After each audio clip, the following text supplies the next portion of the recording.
Esto es de voz, esto es de voz en voz.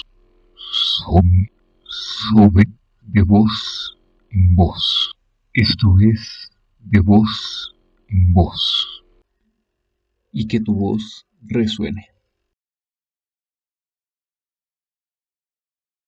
¿Qué tal? Bienvenidos a De Voz en Voz, el espacio de política en 18 donde platicamos con jóvenes y no tan jóvenes de todas las latitudes. En esta ocasión, y como parte de esta serie de entrevistas que hemos realizado, en este caso a los candidatos de Atizapán de Zaragoza, me encuentro con Javier Licea Pérez. Él es candidato a diputado local por el Distrito 16, que abarca Atizapán de Zaragoza. ¿Qué tal, Javier? ¿Cómo estás? Gracias por acompañarnos. Hola, Daniel. Muchas gracias por la invitación. La verdad es que me siento halagado por este espacio que me estás brindando. Y pues sí, yo soy el candidato a diputación local del Distrito 16 de Atizapán de Zaragoza, en donde es 108 secciones de las 160 de Atizapán, más o menos, 100% Atizapán de Zaragoza. ¿Quién es Javier Licea Pérez? Muy bien, buena pregunta. Pues mira, Javier Licea, yo soy un atizapense, llevo 31 años viviendo en Atizapán, los mismos 31 años que tengo de vida. Yo estudié en Atizapán, kinder, primaria, secundaria y hasta la universidad. Estudié cocina, estudié gastronomía en la Universidad CESA y de ahí la vida da muchas vueltas. Después me dediqué a administración. Tengo especialidades en finanzas, en contaduría, en negociación, resolución de conflictos organizacionales, gobierno corporativo. Entonces me considero una persona apasionada, ¿no? ¿Por qué? Porque yo estudié gastronomía justamente por seguir mis pasiones, que es lo mismo que hoy sucede en el tema político. Me apasiona la vida política de mi país. Yo creo que es importante que nosotros jóvenes y todo el mundo se involucre y borrar la línea de la política y la ciudadanía. Todos debemos de trabajar hacia el mismo lugar, ¿no? ¿Por qué contender de la mano del partido Movimiento Ciudadano? Buena pregunta. Yo estuve considerándolo. De hecho, al principio consideré participar de manera independiente, pero después de hacer un estudio de qué significa ser independiente y todo lo que tienes que hacer, la verdad es que el sistema está hecho para que te canses antes de lograr el registro y que se te acaben las ganas, se te acabe el dinero. Movimiento Ciudadano fue una plataforma que a nosotros que a mí me ofreció participar, me ofreció transparencia. La verdad es que todo lo que yo he vivido en Movimiento Ciudadano lo aprecio. Ha sido una gran experiencia, una experiencia democrática.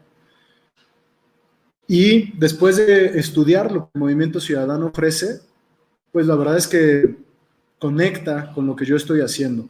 Tienen una visión hacia el futuro, tienen un plan, tienen jóvenes, tienen inclusión, tienen mujeres.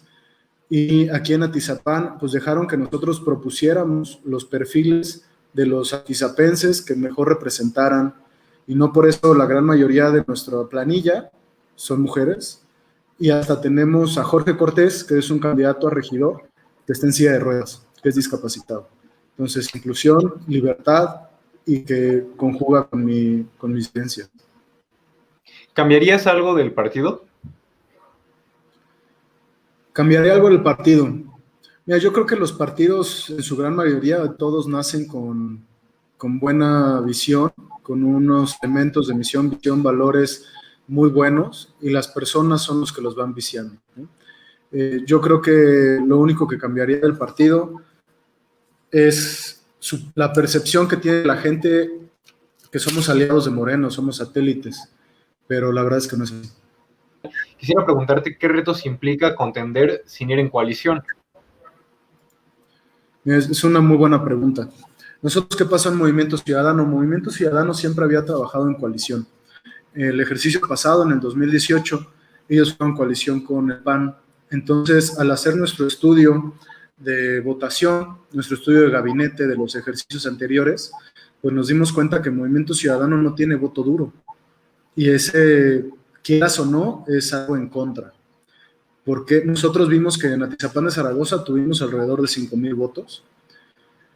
Eso comparándolo con Morena, que ganó con 71,000 votos, es muy poco, no es ni el 10%. Entonces, las coaliciones pues tienen una suma de voto duro, tienen una suma de historia y de idiosincrasia, pero no es algo malo. ¿Por qué? porque es un partido fresco, es un partido que no ha gobernado, que no tienen algo que le reclamen y que no tiene el desgaste natural que presentan los partidos que llevan muchos años, porque las personas son los que empiezan a corromper. Ayer platicaba con personas panistas y fue muy chistoso. Me decían, oye, ¿qué pasó en el PAN? Que pasaron de una oposición a mancharse, ¿no? A tener personajes que no voy a decir sus nombres, pero llegaron a manchar el partido. Justamente me decían, lo que pasó es que llegamos a gobernar. Nuestros candidatos y personas probaron pues, el poder, tuvieron dinero cerca y se corrompieron. Y es lo que hoy sucedió. Entonces, el partido, aunque no va en coalición, pues sí nos enfrentamos a que tenemos poca estructura, a que tenemos un presupuesto muy limitado. Déjame decirte que el Movimiento Ciudadano pues nos dio 16,000 pesos en utilitario y creo que se los vendieron caro porque me llegaron 200 playeras. Entonces, pues eso es un reto, ¿no? Trabajar sin presupuesto, con tu bolsa, pues es un gran reto, pero pues eso te involucra, le decía a mis compañeros, que es como cuando yo emprendí en mi empresa. Pues emprender es difícil. Tú contestas el teléfono, abres la puerta, vendes, cierras contratos y aparte trabajas. Entonces, es lo mismo ahorita. Eso es lo que está pasando sin coaliciones, pero yo estoy perfectamente cómodo yendo sin coalición. Bueno, retomando lo que mencionaba respecto a qué pasó, ¿no? ¿Qué pasó con el PAN? Pues que se corrompe. ¿Cuál es el reto o qué es lo que implica que si Movimiento Ciudadano llega a ganar, no se corrompa? Es una pregunta muy interesante. ¿Cuál es lo que implica? ¿Qué es lo que implica? Una son los perfiles, ¿no? Yo creo que escoger los perfiles idóneos, que fue el proceso en el que nosotros participamos. Movimiento Ciudadano tiene una comisión de elecciones, no lo decide una sola persona, es una comisión nacional, después de una comisión estatal de 9 personas, en donde deciden quiénes van a ser los candidatos. ¿Qué pasa con el tema de que se corrompan? Pues es el sistema, ¿no? Aquí, por ejemplo, Movimiento Ciudadano pues, no nos ha pedido ni posiciones. No nos ha dicho, oye, aquí está él que va a ser el director, aquí está él que va a hacer esto. Entonces, ¿qué pasa en los otros partidos si los hemos visto, no? Pues que hasta entre ellos están pidiendo dinero para sus ejercicios democráticos en las elecciones, entre partidos, entre estados, entre municipios, y eso pues te obliga de alguna manera a corromper. Entonces, tiene mucho que ver el partido, sí, tiene mucho que ver la persona, y pues, instrumentar de manera correcta. Ya vamos a hablar de propuestas, pero las propuestas que nosotros traemos. Ahora, para la gente que no conoce o luego no se familiariza con lo que es un diputado y en específico, o en tu caso, lo que es un diputado local, ¿cómo lo podrías definir? ¿Qué hace un diputado local y qué es un diputado local? Ok, muy buena pregunta. Un diputado local, para empezar, pues es un representante del pueblo, que representa a un distrito en específico del Estado, y un diputado local participa en el ejercicio democrático del Estado. Esto es aprobar los presupuestos, aprobar los impuestos locales del Estado, aprobar las contribuciones que se les dan a los municipios, participar en el caso de que haya un cambio en la Constitución nacional, en la Constitución del país, de la República. Esta tiene que ir aprobada por todos los congresos locales de todos los estados. Entonces, en su caso, pues participa el Congreso local por medio de los diputados locales en la autorización de estos cambios. A su vez, un diputado local no solo es su trabajo, su primer trabajo es legislar, proponer iniciativas de ley, proponer hasta reglamentación y gestionar de tal manera que el municipio de donde él provenga pues obtenga beneficios, ya sea en presupuestos, ya sea en asociaciones civiles, ya sea en gestionar en CAEM, la Comisión del Agua del Estado de México, etcétera, etcétera. Entonces, un diputado local es muy interesante y me ha pasado en la calle. ¿Qué pasa en la calle? Que están acostumbrados a que el diputado local llegue y les prometa una calle nueva. Y eso no se puede, ¿no? Que llegue y que les prometa a la gente sillas de ruedas. Que llegue y les prometa a la gente apoyos. Y la gente la verdad es que no sabe y por eso lo siguen. Y no sabe porque así se sigue prometiendo en el país. Así siguen llegando los diputados a venderse. Un diputado Su trabajo es legislar. Por eso está el poder legislativo, el poder ejecutivo y el poder judicial. El poder ejecutivo, que son los presidentes municipales y los gobernadores, presidente de la República, pues es ejecutar. Y el poder legislativo, que es los diputados, los senadores, locales, federales, los diputados, pues es legislar. Ese es el tema de diputados, ¿no? Entonces, podríamos decir que lo que es respecto a la cuestión estatal, o sea, para las personas o para nosotros los ciudadanos es más importante, toda la elección de los cargos es importante, ¿no? Y se debe de hacer de manera muy consciente, pero en específico en la cuestión estatal es más importante el diputado local que el diputado federal, ¿no es así? Pues mira, impacta más inmediato en la vida de un ciudadano el estatal, el diputado local, ¿no? Sí. ¿Por qué? Porque influyen las decisiones locales, las que te van a venir a mejorar el día a día. El diputado federal, pues, se encarga de relaciones de la federación y los cambios federales, pues, te van a impactar un poquito más a largo plazo. Que ese es otro tema que ahorita lo tocamos, los planes a largo plazo, que es algo que debemos de empezar a considerar como gobernantes, en este caso como mandatarios, si es que llegamos a ser electos.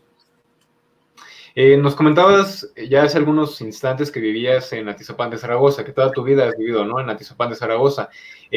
¿Conoces realmente todo el municipio, tomando en cuenta que es bastante heterogéneo, orográficamente hablando? Y aunado a esta pregunta, ¿cuáles son los principales retos del municipio y cuáles son tus principales propuestas? De acuerdo, Daniel, es una gran pregunta porque Atizapán de Zaragoza es muy grande. Atizapán de Zaragoza tiene alrededor de 530,000 habitantes y está, pues bueno, plasmado de diferentes maneras. Yo sí conozco Atizapán. La verdad que no lo conocía como yo quisiera, como yo hubiera querido conocerlo, pero desde hace año y medio me pegué a un regidor. Yo era miembro del Consejo de Administración del Organismo del Agua, SAPASA. Yo era vocal de usuarios empresariales, en donde me tocó participar, invitado por empresarios en esta administración, y entonces yo quise proponer, yo estuve durante un año más tiempo en el organismo que en mi propia empresa, para poder entender cómo funcionaba y como consejero, que es el máximo escalón de un organismo descentralizado, pues poder proponerlo mejor. Entonces, me dejaron proponer, yo era minoría, no pude hacer mejoras, y había un regidor, César Basilio en este caso, que yo vi que quería hacer las cosas como yo, sin colores, pensando en la ciudadanía. Entonces le dije, oye, invítame, déjame ayudarte, enséñame a Atizapán, y pudimos caminar muchísimos lugares que no conozco en Atizapán, que no conocí en ese entonces.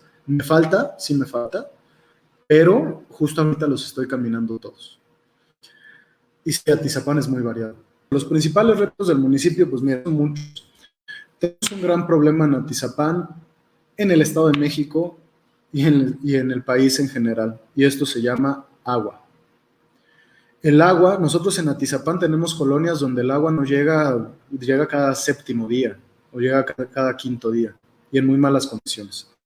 El reto en Atizapán, bueno, les comento, Atizapán de Zaragoza, pues tiene una presa, que es la presa Madín, tiene diferentes pozos, tiene alrededor de 14 plantas tratadoras de agua, las cuales funcionan.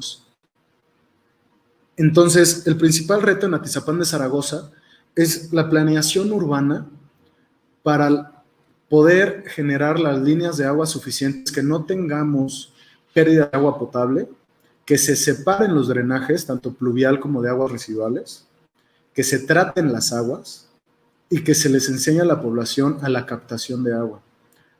Queremos regenerar los espacios públicos, árboles que sean del lugar, porque también, válgame la redundancia, plantaron 200 árboles hace año y medio, eran pinos y todos se murieron. Pues claro, porque esta zona del país no es de pinos. Entonces, tenemos un serio problema de agua que debemos atacar, que estamos en el minuto cero para poder regresar y poder tener beneficios para la sociedad. Punto número 2, principal problema en Atizapán y reto, es la seguridad. Hay dos temas. Uno, muchas veces hablan de la iluminación, que necesitamos mejorar la iluminación para calles iluminadas. No, eso se llama percepción de seguridad, porque la gente percibe menos inseguridad, se siente más feliz, pero la inseguridad allí está. Entonces, En el reto de seguridad debemos de dignificar a la policía. El policía está haciendo un trabajo, nos está cuidando, pero no le estamos pagando lo que merece, no lo estamos capacitando. En Atizapán no existe una academia de policías. Los debemos de capacitar para hacer su trabajo de tal manera que lo hagan bien, respetando derechos humanos y pagándoles de manera correcta, con beneficios familiares, para que los policías estén dignificados y que cuando nosotros vemos un policía en la calle, sepamos que está para protegernos y no para robarnos. Eso es un principal reto en Atizapán. Mis propuestas van en 3 líneas, que es educativa, inclusión y económica. En el tema económico, nosotros sabemos que en Atizapán de Zaragoza necesitamos legislar de tal manera que los micronegocios puedan sobresalir. Estamos en medio de una pandemia. Muchos dicen post-COVID. No estamos en el post-COVID. Esto no se ha acabado. Yo voy a legislar para el Estado de México. Nosotros pagamos como empresarios un impuesto que se llama el impuesto sobre nóminas, que nos cobran a grandes y a chiquitos. Entonces, el impuesto sobre nóminas debe ser un impuesto con transparencia, en donde a los grandes pagamos 3%.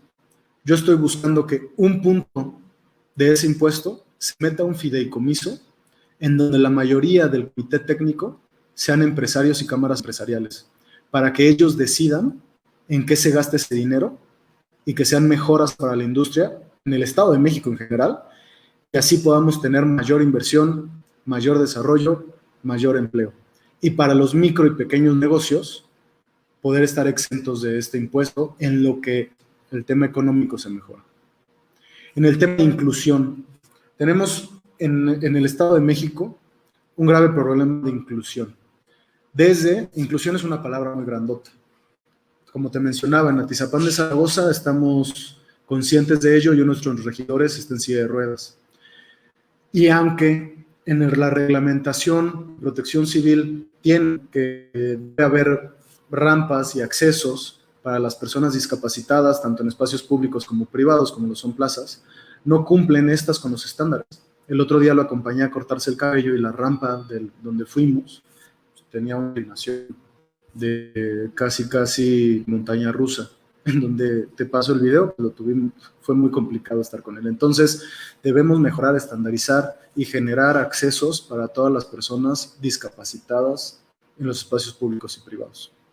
Asimismo, generar en el tema de inclusión con mi suplente, Katy Butcher, que los ciudadanos tengan mayores participaciones dentro de la vida política y pública del país, dándole voz a las asociaciones y llevando sus propuestas a la legislatura, así incluyendo a las asociaciones civiles y las personas que participan en la sociedad civil organizada de nuestro país y de nuestro Estado de México. Y en el tema educativo, yo quiero legislar de tal manera que las escuelas públicas puedan tener presupuestos que generen mayor beneficio para los estudiantes. Y en este punto educativo, esta no es una propuesta legislativa, sino que yo voy a demandar al Estado como diputado. ¿Por qué? Porque nos falló. La escuela hoy no es pública, la escuela hoy es gratuita.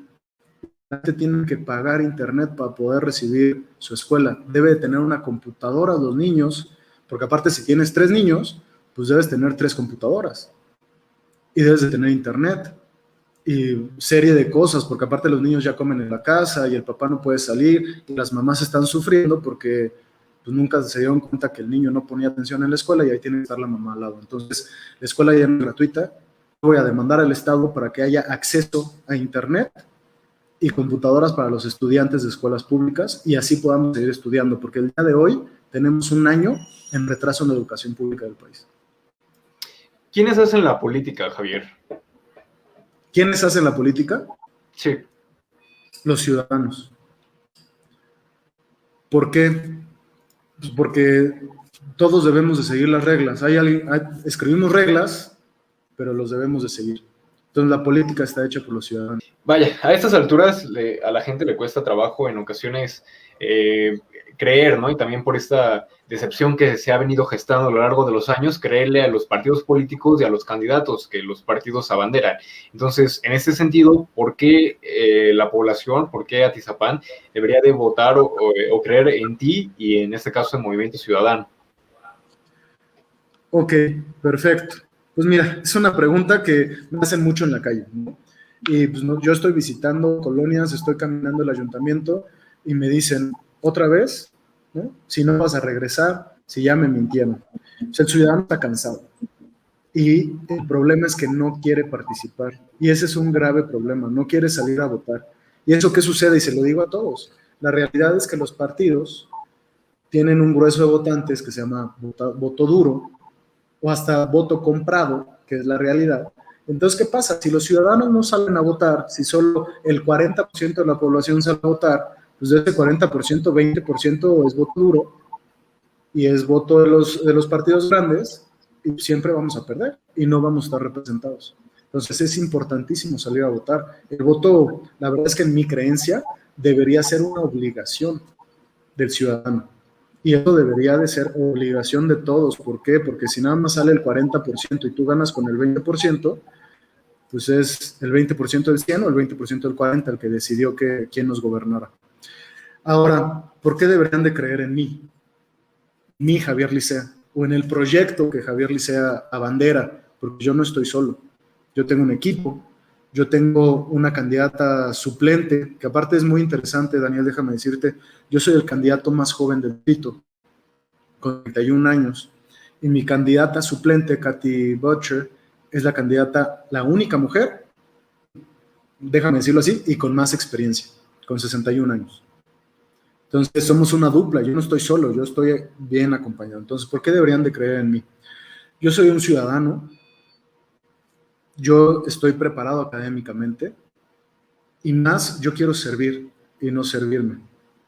Yo no vivo de la política, yo tengo empresas, mis empresas ahí van a seguir y yo quiero hacer el bien por mi país. Yo tengo un tema personal, sí, déjame decirte, y uno de mis hermanos se fue del país porque él trabajaba en el gobierno federal, él trabajaba para Banco de México, y con la mano en la cintura, un muchacho estudiado en el extranjero, le bajaron su sueldo, le cortaron sus inspiraciones, no le pagaron la maestría que le prometieron, y entonces pues, le ofrecieron chamba en otro país, y él dijo, claro que sí, cuando él estaba haciendo un cambio por nosotros.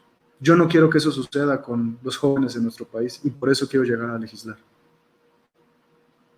¿Cuál es tu postura respecto a las siguientes agendas? Respecto a la agenda del medio ambiente, respecto a la agenda del aborto o respecto al tema del aborto, respecto a la comunidad LGBTIQ y más, respecto, bueno, ya nos comentaste un poco algunas ideas respecto a la educación, pero a lo mejor y de manera un poco más puntual, respecto a la educación sexual y respecto a los pueblos originarios. Ok. Pues mira, varias preguntas. Déjame empezar una por una. Respecto al medio ambiente, pues es un tema que se debe tomar en serio. Es cierto que el mundo está cambiando. Es cierto que el cambio climático. Es cierto que nos estamos acabando el país. Es cierto que un país en desarrollo y un país de primer mundo, ¿cuál es la diferencia? Pues es muy diferente ser un país materia prima, que se explota la materia prima, a un país que cambia esa materia prima y ofrece pues, servicios, ofrece un plus y genera trabajos especializados. El medio ambiente debe tomarse en serio, y esto empezando en energías renovables. Debemos de dejar de pensar en energías fósiles, debemos de dejar de quemar carbón, debemos de dejar de quemar combustóleo, que es el residuo que deja el petróleo después de refinarlo. Es lo que nadie compra y es lo que estamos quemando en Hidalgo y es lo que estamos quemando en Baja California y es lo que nos está enfermando hoy. Porque en pandemia, donde nadie usaba el carro, había problemas medioambientales por contaminación. Entonces no son los carros. Es un tema muy importante que lo debemos de abanderar y que Movimiento Ciudadano tiene un plan para respetar las áreas naturales, para mejorar las energías renovables y para poderle dar este cambio que nuestro país necesita urgentemente porque no lo estamos aderezando. Acerca del aborto, Mira, este es un tema muy controversial y como yo lo veo. El tema del aborto debe ser tomado en serio porque está sucediendo. Existen clínicas clandestinas donde se practica esto para las mujeres que lo requieren, sin las medidas sanitarias adecuadas. Y hacer el aborto accesible y legal no significa que sea un método anticonceptivo. Debemos de bajarnos de nuestra esfera en donde nosotros vivimos, porque yo he escuchado historias en donde pues, las siguen violando familiares a las niñas en el siglo XXI y en donde las niñas son obligadas, por, etcétera, etcétera. Entonces, el aborto está sucediendo y nosotros debemos de cuidar y darle a las mujeres la libre elección sobre su cuerpo. Eso es lo que tenemos que hacer. No es un método anticonceptivo, sino que debemos de cuidarlas y que esté ahí. Es una libre elección. Quien lo quiera hacer, lo hacer. Entonces, ¿por qué no darles de manera segura que lo generen? Pero bueno, lo dejaré ahí. Acerca de la comunidad LGBTQ y más, pues es un tema de inclusión. Yo creo que es hasta una pregunta absurda, porque a una persona no lo determina su preferencia sexual. Yo creo que no debería estar ni en la agenda, porque pues, si a ti te gustan las mujeres, los hombres, o te gusta, son tus gustos, pero eso no determina tu capacidad, ni intenciones. A ver, mi mejor amigo, pues, sí, es una persona homosexual, y no pasa absolutamente nada. Yo creo que es algo que, deberíamos de darles la libre elección, como lo decía en el punto anterior, y la unión civil que ellos necesitan para ser felices y poder mejorar, porque aparte hay un tema interesantísimo. Las personas con preferencias LGBTQ y más generan mayor economía, porque son familias de doble ingreso, porque los dos trabajan, los dos se desarrollan, generan un mayor derrame económico. Eso también hay que verlo de esa manera. Y lo vemos en Ciudad de México. Acerca de la sexualidad, pues es un tema que se debe aderezar desde el día 1. Y también pues es un tema de casa. Digo, la moralidad, perdóname, pero empieza desde casa. Eso no se debe gobernar. Y si los papás no pueden hablar eso con sus hijos, pues entonces las escuelas, desde el punto 1, deben de empezarlo a dar, porque es importantísimo. Ahorita, en momentos de confinamiento, es en donde más embarazos en adolescentes tenemos. ¿Y por qué? Pues porque no hay educación sexual. No existe la educación sexual en el país. Y si las tomamos, híjole, tápate los oídos, no veas, dilo en voz baja. Pues no, debemos empezarlo a hacer realidad y que todo sepa que está sucediendo. Y así vamos a tener hasta menos abortos, porque los niños y niñas van a saber qué sucede y se van a cuidar aún más, enfermedades de transmisión sexual, etc. Acerca de los pueblos originarios, pues a ver, deben de tener participación. Aquí en Atizapán tenemos una población de alrededor de 80,000 personas indígenas que se dedican a la venta de sus artesanías. Pude platicar con la jefa de los pueblos indígenas del oriente del Estado de México, que vive en Atizapán, y que su hijo, de hecho, es interesante, Nabor, el premio a la juventud del año pasado, porque es un indígena que rapea en mazateco. En el Estado de México le dieron un premio por rapear en mazateco, por llevar sus raíces y sus orígenes a Estados Unidos, a Europa, y en Atizapán ni lo mencionamos. Aquí tuvo ni un reconocimiento, que fue un atizapense que ganó un premio por respetar sus orígenes. Entonces, los pueblos indígenas originarios pues deben de tener un espacio de representación, deben de tener respeto, deben ser escuchados, y me lo decía la jefa. Dice, hoy tengo un espacio para vender mis artesanías, me invitó a comer a su casa, me hizo un pozole delicioso. No está pidiendo nada, no está pidiendo despensas, no está pidiendo dinero, no está pidiendo asistencialismo, está pidiendo un lugar para vender. Pues eso hay que respetarlo, hay que darles un espacio y hay que escucharlos. ¿Qué opinas y cómo hacer un uso correcto del presupuesto que se destina a los partidos políticos y a las campañas políticas? Mira, Daniel, es algo que yo estoy viviendo ahorita y híjole, a mí me cuesta muchísimo trabajo. Déjame decirte por qué. Nos dieron los lineamientos de qué debemos de seguir, quién debe aportar a tu campaña, quién no, cómo debes de comprarlo, la fiscalización. A mí me dijeron, ninguna persona con actividad empresarial ni empresas te puede donar a tu campaña. Solo personas físicas que reciban sueldos y salarios. Oye, estamos tapando el sol con un dedo. ¿Por qué personas físicas que reciben sueldos y salarios quisieran meterle dinero a una campaña política? Está siendo dificilísimo. Y lo estoy haciendo por mis propios medios. Entonces, ¿qué sucede? Y pongo como ejemplo Estados Unidos. En Estados Unidos se genera una asociación cuando es una campaña política y es transparente quién aporta a las campañas políticas, organizaciones, empresas, personas, etcétera. Y hasta tú puedes determinar cómo va a ser la política de ese candidato viendo quién le está aportando a su campaña. Por ejemplo, a Donald Trump le metía muchísimo dinero la Asociación Nacional del Rifle. Entonces, desde ese momento tú sabes que su política va a ser en pro de las armas.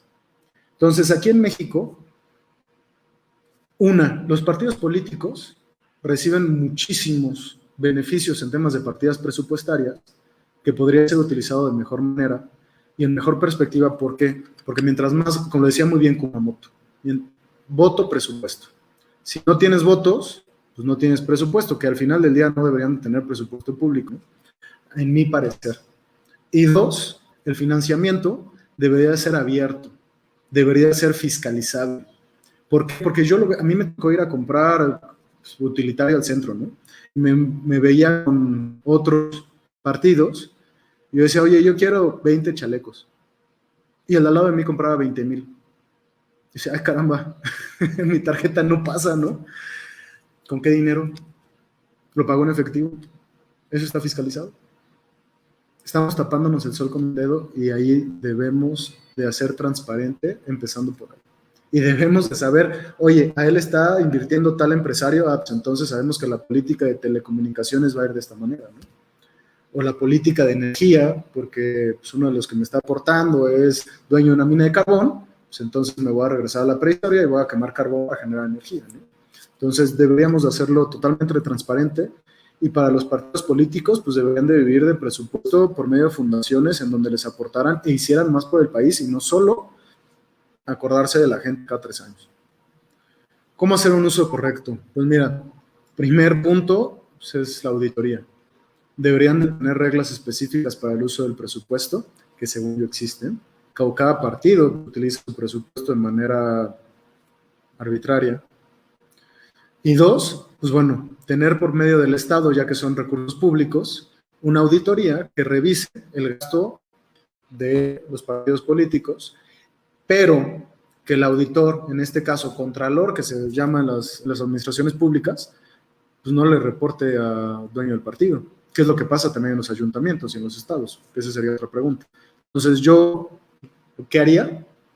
Pues bueno, por medio de fiscalización, de transparencia y de un órgano auditor de recursos públicos, poner una persona encargada que le reporte directamente al Estado el gasto de sus recursos y que se lo reporte a un conjunto de personas, no solo a una persona, que esto está sucediendo ahorita en el país, gobierna uno, y eso no debe ser. Si resultaras electo, ¿en dónde la gente te podría hacer llegar a lo mejor sus reclamos, sus dudas o sus comentarios? Perfecto. Daniel, pues hay que recordar que este es el siglo XXI, somos jóvenes. ¿Dónde me podrían encontrar? Pues bueno, por mis redes sociales, Javier Licea Pérez en Facebook, Javi Licea en Instagram, y tengo una página que es www.javierlicea.com. Por medio de ahí están 100% aparte. Pues todos los legisladores tienen una oficina. En este caso, los legisladores locales están en Toluca y todos tenemos una oficina ahí donde debemos encontrarnos. Pero mi plan es estar en la oficina poco y estar en Atizapán mucho para poder ver las necesidades de legislar de la mejor manera. Lo que yo quiero es que seamos equipo del presidente municipal electo y yo, que sería su legislador, para poder traer beneficios a mi pueblo. ¿Cómo se han seguido las medidas de sana distancia, las medidas sanitarias durante tu campaña? Mira, la verdad es que ha sido complicado. ¿Cómo lo hacemos nosotros? Nos cambiamos de cubrebocas todos los días. A todo mi equipo les doto de gel. A todo mi equipo. Esa es más una creencia, pues bueno, local, ¿no? Tenemos un producto que se llama un producto que nos rociamos encima y antes de entrar y salir es lo que utilizamos. Tratamos de no tocar a la gente, de mantenernos alejados, no nos quitamos el cubrebocas al hablar y nos hacemos pruebas rápidas una vez a la semana. Hasta ahorita nadie ha tenido COVID, gracias a Dios. Y ya para ir finalizando, veía en tu página que pues te gustan los deportes y también, vaya, dentro de los deportes que realizas, pues se encuentra como ese contacto directo con la naturaleza, ¿no? Y si bien ya nos has hablado un poco acerca de tu postura respecto a lo que es el medio ambiente, quisiera saber de manera más específica cuáles van a ser los apoyos o de qué manera se va a intentar gestionar si resultaras electo la cuestión del deporte, de los deportistas y del medio ambiente, lo que va a ser el Estado de México y en Atizapán. Mira, es una gran pregunta. Nosotros en Atizapán de Zaragoza tenemos 61 deportivos. Entonces, uno de los planes del partido, ¿no? Yo como legislador pues no puedo meter las manos directamente, pero es recuperar todos los espacios deportivos del ayuntamiento para que los jóvenes tengan donde desarrollarse. Asimismo, nuestros parques están olvidados. Tenemos parques que si tienen tierra es bueno, pero la mayoría son de tierras. Que hasta gente que puso tubos para hacer ejercicio y se los quitaron. Entonces, debemos de renovar todos los espacios públicos, debemos de renovar los parques para que tengan donde hacer ejercicio. Y tienes toda la razón, me encanta el deporte. Yo corro, hago bicicleta, subo montañas, nado. Híjole, digo, parezco Iron Man, pero sí, Iron Man. Entonces, acerca de apoyos, pues mira, yo quiero gestionar apoyos para los deportistas del país. Yo creo que el deporte es algo que nos salva de pues, estar en los vicios, nos motiva, nos genera certidumbre, ya que pues, estar haciendo ejercicio está sano y vas a saber que vas a poder hacer más cosas. Justo, bueno, los invito, si alguien quiere, el 16 de mayo, domingo, voy a tener una rodada ciclista con amigos ciclistas por Atizapán de Zaragoza, empezando a las 8 de la mañana. Bueno, creo que este programa no va a salir hasta después. Bueno, te invito a ti, Daniel. Y vamos a rodar. Puros ciclistas en Atizapán de Zaragoza, porque no tenemos dónde hacerlo. Tenemos un camellón de tierra y de piedras y nada más. Entonces, el deporte se debe tomar en serio, porque pues, bien sabemos que en México están en la segunda posición de obesidad, en la primera posición de diabetes, y todas las enfermedades que están matando a los mexicanos vienen de la obesidad, hipertensión, diabetes, y de ahí problemas cardíacos. Entonces, pues, el deporte debe tomarse en serio, y muchas veces todos lo vemos, y tú lo sabes, ¿a dónde salen las familias los fines de semana? O bueno, antes de la pandemia, ¿a dónde salían? Pues a las plazas comerciales. ¿Por qué? Pues porque es donde se sienten seguros, donde está limpio, y los niños no dejan el celular. Entonces tenemos que tener espacios para que se desarrollen deportivamente y que los deportistas tengan beneficios, para que ser deportista sea pues, no algo por lo que se sufra, sino por lo que se viva. Y para finalizar con la entrevista, ¿algo más que quisieras agregar? Algo que quisiera agregar es, voten por favor este 6 de junio, salgan a votar, voten, elijan muy bien su voto, que no se venda el voto. Me ha pasado y me piden, oye, ¿qué me vas a dar? Pues un mejor Atizapán, porque ni tengo, ni quiero comprar votos, porque sucede. Y pues vender el voto no vale la pena. Yo sí pido que participen más. Yo era un ciudadano que me quejaba. Yo era un ciudadano que cuando me invitaron a ser parte de una asociación de colonos, pues lo pensé y quería decir que no, pero después dije, oye, tanto me quejo y tanto he vivido aquí, que es una manera de retribuir a mi colonia, entonces lo voy a hacer. Y ahora como candidato, pues lo veo difícil.